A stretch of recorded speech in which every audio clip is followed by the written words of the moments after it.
সকাল মানে কিন্তু শুধু ঘুম থেকে ওঠা না, তাই না? সকালটা আসলে একটা সুযোগ পুরো দিনটা কেমন যাবে সেটা নিজের হাতে ডিজাইন করার।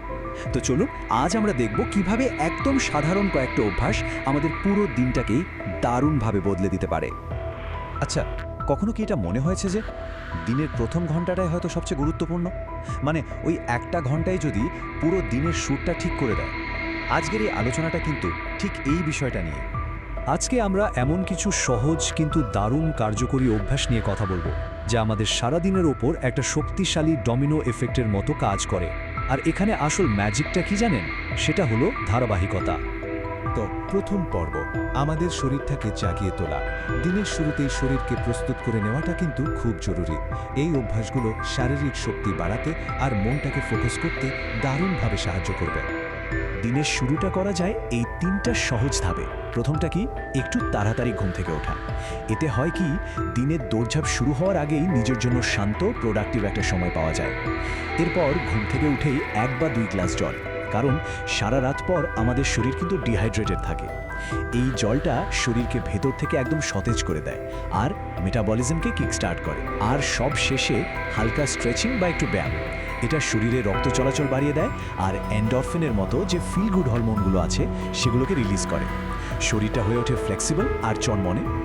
আচ্ছা, শরীর তো জেগে উঠল, এবার দ্বিতীয় পর্ব, মনটাকে শান্ত করা। কারণ দিনের চ্যালেঞ্জগুলো ফেস করার জন্য মানসিকভাবে প্রস্তুত থাকাটাও তো সমান জরুরি, তাই না? আর এর জন্য আমাদের চতুর্থ অভ্যাসটা হলো গভীর শ্বাস প্রশ্বাস বা মেডিটেশন। দিনের শুরুতেই এটা মনটাকে স্থির করে দেয় আর দিনের হাজারটা ঝামেলার জন্য প্রস্তুত হতেও সাহায্য করে। এই কথাটা কিন্তু খুবই সত্যি।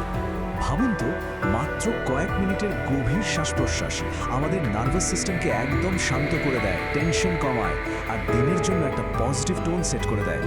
আর সবচেয়ে মজার ব্যাপার হলো, এই শান্ত ভাবটা কিন্তু সারা দিন ধরেই থাকতে পারে।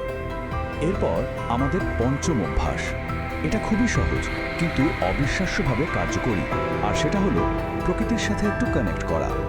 সকালের নরম রোদ কিন্তু শুধু ভিটামিন ডি এর জন্য না, এটা আমাদের শরীরের যে একটা ভেতরের ঘড়ি আছে, মানে বায়োলজিক্যাল ক্লক, সেটাকে ঠিক করতে সাহায্য করে। যার ফলে কি হয়, রাতের ঘুমটা ভালো হয়। একবার ভাবুন, মাত্র 5-10 মিনিট বাইরে কাটালেই শরীর আর মন দুটোই কেমন রিচার্জড হয়ে যায়।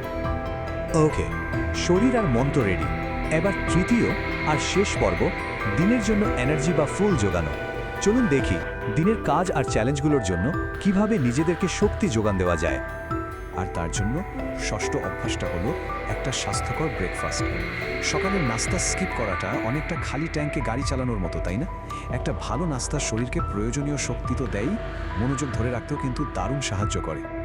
যেমন ধরুন, ফল, ডিম, ওটস বা বাদাম, এই ধরনের খাবারগুলো শরীরকে সারা দিনের জন্য একটা স্টেডি লম্বা সময়ের জন্য এনার্জি দেয় আর ব্লাড সুগার লেভেলটাকেও স্টেবল রাখতে সাহায্য করে।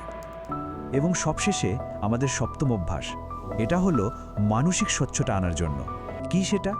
দিনের জন্য ছোট্ট কিন্তু শক্তিশালী একটা প্ল্যান তৈরি করে ফেলো। পার্থক্যটা কিন্তু আকাশ পাতাল। যখন কোনো প্ল্যান থাকে না, মনটা থাকে ছড়ানো ছিটানো, অনেকটা দিক হারানো নৌকার মতো। কোথায় যাবে, কি করবে, কিছুই বোঝা যায় না।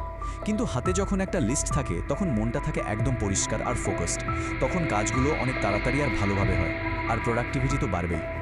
তো এই ছিল 7টা দারুণ অভ্যাস নিয়ে আমাদের আলোচনা। কিন্তু এখন সবচেয়ে বড় প্রশ্নটা হলো, শুরুটা হবে কিভাবে? একটা জিনিস মনে রাখা খুব দরকার, একদিনে সবকিছু পারফেক্ট করার কোনো চাপ নেই। স্বাস্থ্যকর সকালের দিকে প্রথম পা বাড়ানোটা, সেটাই আসল। কারণ এই ছোট ছোট পদক্ষেপগুলোই কিন্তু একদিন বড় পরিবর্তন নিয়ে আসে। আর তার জন্য এই একটা সংখ্যাই সবচেয়ে শক্তিশালী। একটা নতুন রুটিন বানাতে হলে সবগুলো অভ্যাস একবারে শুরু করার কোনো দরকারই নেই। যে কোনো একটা দিয়ে শুরু করাটাই যথেষ্ট। তাহলে প্রশ্নটা হলো, আগামীকাল সকালে এই অভ্যাসগুলোর মধ্যে কোনটা দিয়ে শুরু করা যায়? যেটা নিজের কাছে সবচেয়ে সহজ আর আনন্দদায়ক মনে হয়, সেটাই বেছে নেওয়া হোক, আর সেখান থেকেই না হয় যাত্রাটা শুরু হোক।